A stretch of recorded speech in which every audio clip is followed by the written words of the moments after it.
তো আজ আমাদের হবে পার্শে মাছের ঝাল। আর বলবো দেখাবো, যখন করবো তখন দেখাবো। পার্শে মাছগুলো বেশ বড় বড় আছে। চলুন ধুয়ে নুন হলুদ মাখিয়ে নিই।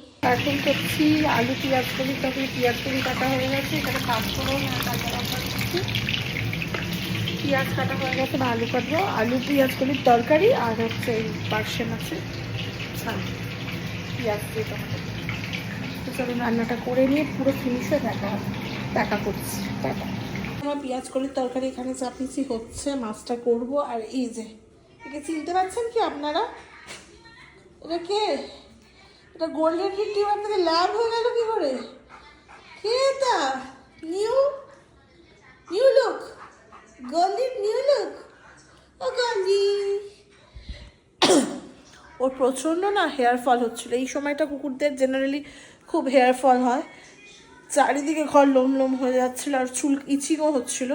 তাই লোমগুলো ছেটে দেওয়া হয়েছে। আবার তাড়াতাড়ি গ্রো করে যাবে। বছরে একবারই কাটি আগে আমরা লোম, কারণ ওর লোমটা দেখতেই ভালো লাগে আমাদের। এই দেখুন, কে রে? নতুন লোক নতুন নাকি? আমার ক্যামেরা ধরলে পেস্টিস চলে যাচ্ছে। তো চলুন খ্যাটন রান্না করি।